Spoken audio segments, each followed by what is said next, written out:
श्रीमद् भगवत गीता का 12वां अध्याय।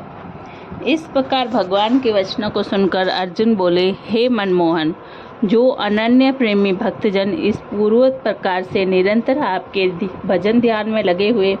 आप सगुण रूप परमेश्वर को अति श्रेष्ठ भाव से उपासते हैं और जो अविनाशी सच्चिदानंद निराकार को ही उपासते हैं, उन दोनों प्रकार के भक्तों में अति उत्तम योग्यता कौन है? इस प्रकार अर्जुन के पूछने पर श्री कृष्ण भगवान बोले, हे अर्जुन, मेरे में मन को एकाग्र करके निरंतर मेरे भजन ध्यान में लगे हुए जो भक्तजन अतिशय श्रेष्ठ श्रद्धा से युक्त हुए मुझ सगुण रूप परमेश्वर को भजते हैं, वे मेरे को योगियों में भी अति उत्तम योगी मान्य हैं, अर्थात उनको मैं अति श्रेष्ठ मानता हूँ। और जो पुरुष इंद्रियों के समुदाय को अच्छी प्रकार वश में करके मन बुद्धि से परे सर्वव्यापी अकथनीय स्वरूप और सदा एक रस रहने वाले नित्य अचल निराकार अविनाशी सच्चिदानंद ब्रह्मा को निरंतर एक ही भाव से ध्यान करते हुए उपासते हैं, वे संपूर्ण भूतों के हित में रत हुए और सब में समान भाव वाले योगी भी मेरे को ही प्राप्त होते हैं।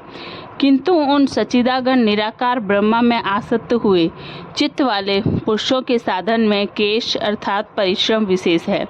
क्योंकि देहाभिमान्य से अत्यावश्यक गति दुख पूर्वक प्राप्त की जाती है, अर्थात जब तक शरीर में अभिमान रहता है तब तक शुद्ध सच्चिदानंद निराकार ब्रह्मा में स्थिति होनी कठिन है। और जो मेरे परायण हुए भक्तजन संपूर्ण कर्मों को मेरे में अर्पण करके मुझ सगुण रूप परमेश्वर को ही तेल धारा के सदृश अनन्य ध्यान योग से निरंतर चिंतन करते हुए भजते हैं, हे अर्जुन, उन मेरे में चित्त को लगाने वाले प्रेमी भक्तों का मैं शीघ्र ही मृत्यु रूप संसार समुद्र से उद्धार करने वाला होता हूँ।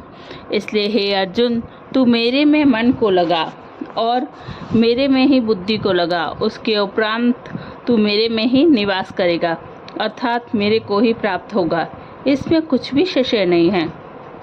यदि तू मन को मेरे में अचल स्थापन करने के लिए समर्थ नहीं है तो हे अर्जुन, अभ्यास रूप योग के द्वारा मेरे को प्राप्त होने के लिए इच्छा कर। यदि तू ऊपर कहे हुए अभ्यास में भी असमर्थ है तो मेरे लिए कर्म करने के ही परायण हो। इस प्रकार मेरे अर्थ कर्मों को करता हुआ भी मेरी प्राप्ति रूप सिद्धि को ही प्राप्त होगा। और यदि इसको भी करने के लिए असमर्थ है तो जीते हुए मन वाला और मेरी प्राप्ति रूप योग के शरण हुआ सब कर्मों के फल का मेरे लिए त्याग कर,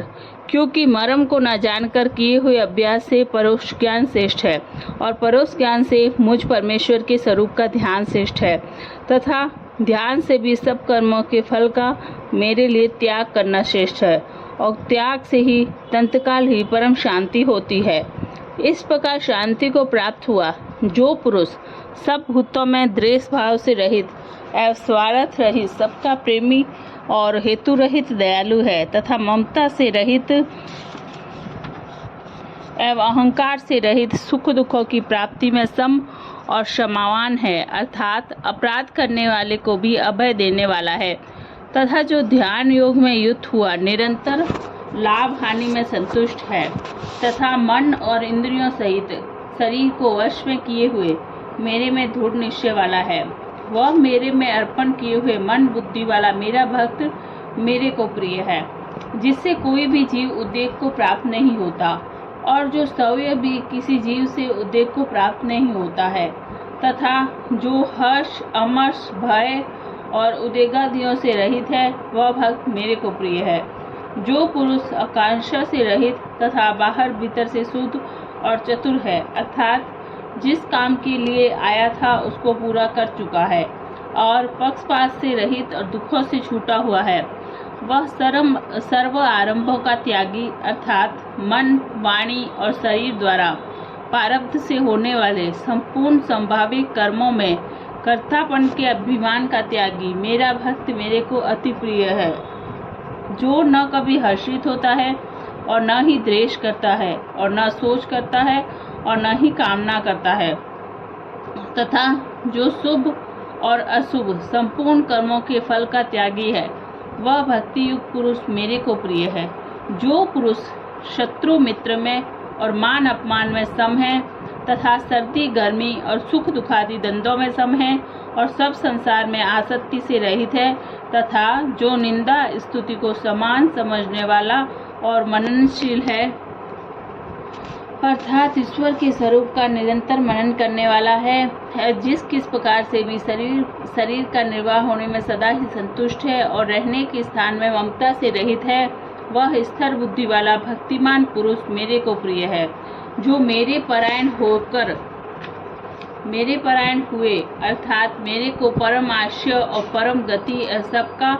आत्म रूप और सबसे परे परम पूज्य समझकर विशुद्ध प्रेम से मेरी प्राप्ति के लिए तत्पर हुए श्रद्धायुक्त पुरुष इस ऊपर कहे हुए धर्ममय अमृत को निष्काम भाव से सेवन करते हैं, वे भक्त मेरे को अतिशय प्रिय हैं।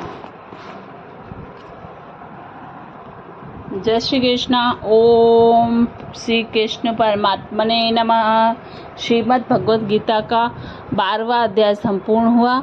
कल हम लोग 13वां अध्याय करेंगे। जय श्री कृष्ण।